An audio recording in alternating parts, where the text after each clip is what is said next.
What are you doing right now that seems not to be working, and all that is left for you to do is just give up?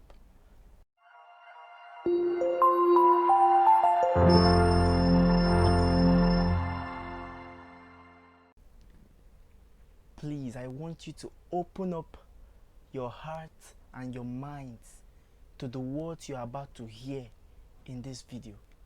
Don't forget to like this video and share your views in the comment section below. That is going to help other people to find it, and be blessed by it also. Let's go straight into this video. Pay great attention.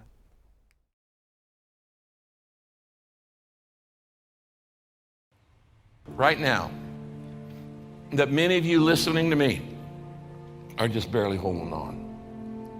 It's been a rough year. And I want to tell you, don't give up. Don't you dare give up. Hold on. This too shall pass. The tough stuff that you're going through, it didn't come to stay. It came to pass. It's not going to last. The problem's not going to last. So don't give up on God. Don't give up on your marriage. Don't give up on your church. Don't give up on your dream. Don't give up. Don't give up. Look up. Look up. Jesus Christ, the Son of God, who created you, who thought you up, who loves you, who has a purpose for your life, who died on the cross for you, who rose again, and is coming back one day, who's going to take you to heaven one day. Jesus Christ is the secret of strength to make it to the end of your marathon and end well. When we go through a bad season of life, those circumstances that are oppressing us, they're very real. But there's another reality. And that reality that God is in the heavens and He is controlling and watching and all powerful over every circumstance in our life.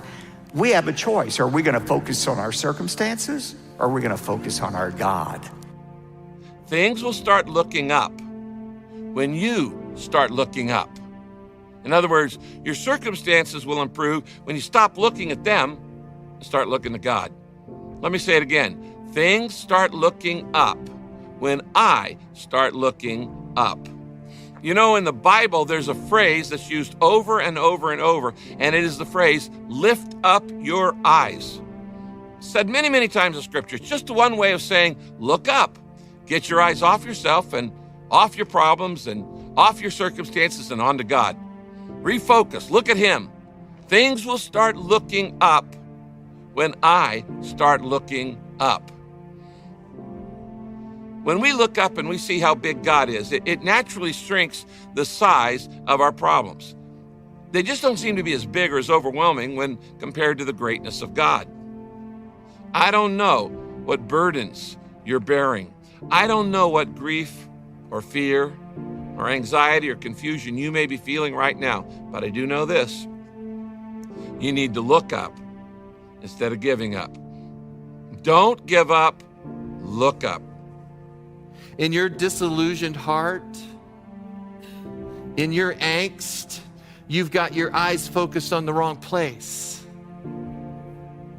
Until your eyes are fixed on the Lord, you won't be able to endure the days that go from bad to worse. That's the key. Until your eyes are fixed on the Lord, you won't be able to endure the days that go from bad to worse. The Bible invites us over and over and over. Fix your eyes on me, God says. Fix your eyes on me. Fix your eyes on me. Hebrews calls us, let us fix our eyes on Jesus, the author and the perfecter of our faith. Are you in the middle of a discouraging season? Fix your eyes, friends. Fix your eyes back on Jesus. In a season of emotional pain, fix your eyes on Jesus. Do it once, do it twice, do it multiple times a day. Do it constantly throughout the day. Remember and rehearse who He is. Remember who he is. Remember what he's promised to do. So when your schedules press, when your prospects thin, when your hope burns low, when people disappoint you, when events turn against you, when dreams die, when the walls close in, when the prognosis is grim, when your heart breaks. Because when life is crushing, we don't have anywhere else to go. Because of who he is, he will always do what is best for you. Now, sometimes we have to talk ourselves off the ledge. We have to remind ourselves of important truths like God knows what he's doing. He doesn't make mistakes. His timing is always perfect. Whatever is happening, he is choosing to allow for this moment. It's challenging to trust and keep trusting, but we have to because he is who he said he is, and he will do what he says he'll do. This is the difference between ordinary people and great people. Great people never give up. They never give up. They keep on in the marathon of life, even when they're fatigued, even when they're frustrated, even when they feel like failures, and even when they're fearful.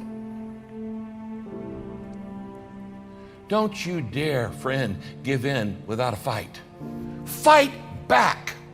Fight back against your discouragement. Fight back against the devil. Fight back against those who want to discourage you.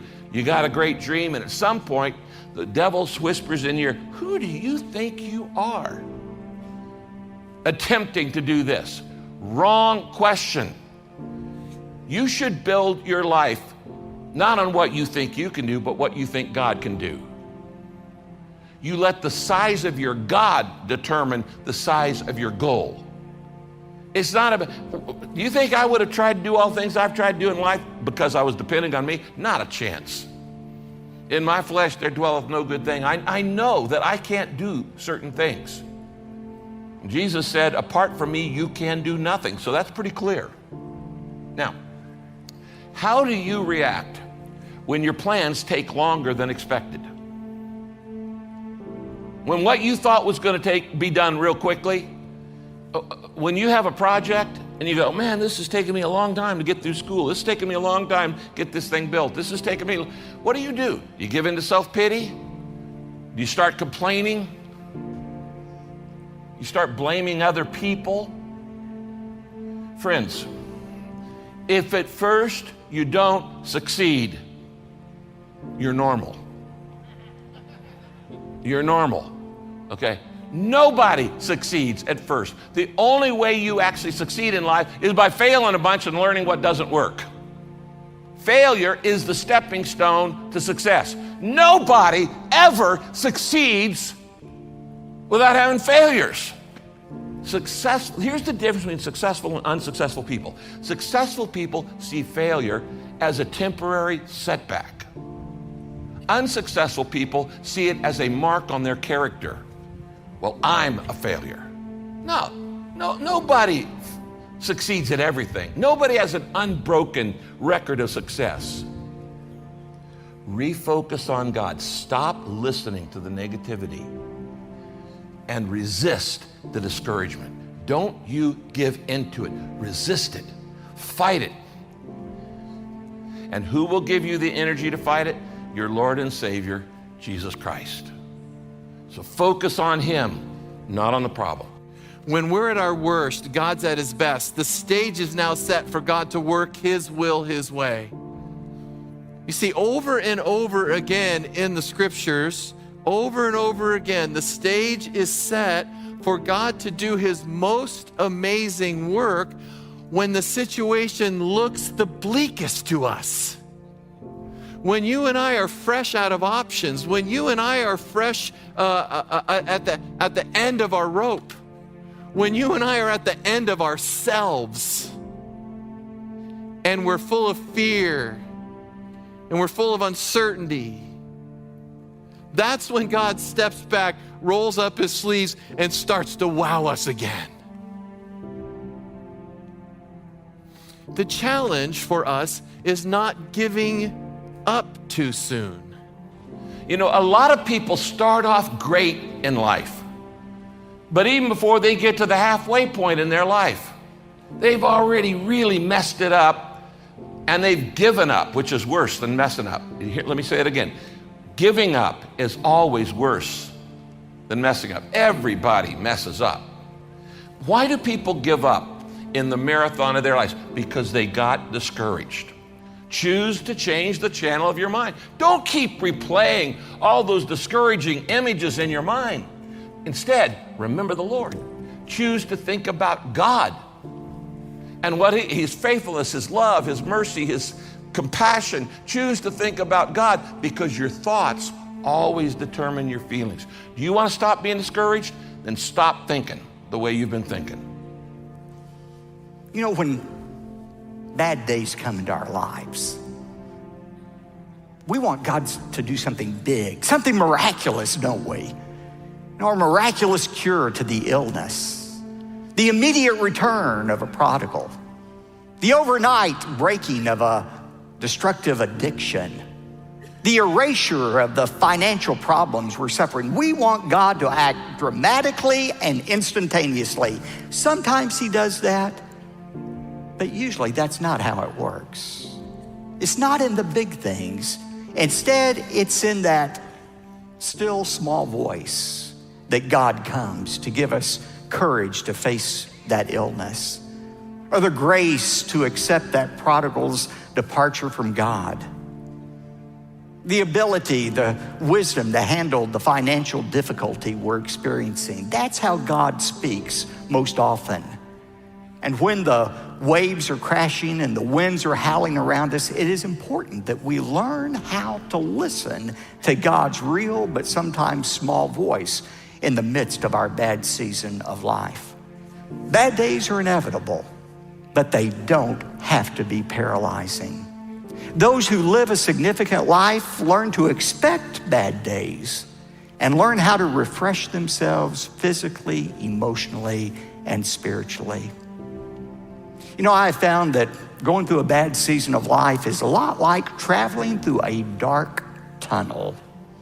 The bad news is, in that tunnel, it is dark.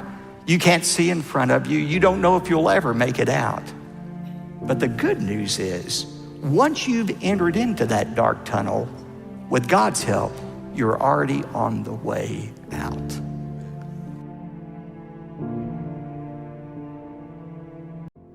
Please, if you got any value from this video, don't leave without subscribing to this channel. Please support me, support this channel by hitting that subscribe button right now. Thanks a lot for supporting. Please don't forget to turn on the bell icon for notification so you'll be notified whenever I upload a new video. What do you think about this video? Please make sure you do share your views and leave a comment in the comment section below. Let's know what you think. Let's know if this video really changed something in your mind. Thanks for watching this video, and be sure to watch my next video because it's going to be power packed and you're going to be so glad you did.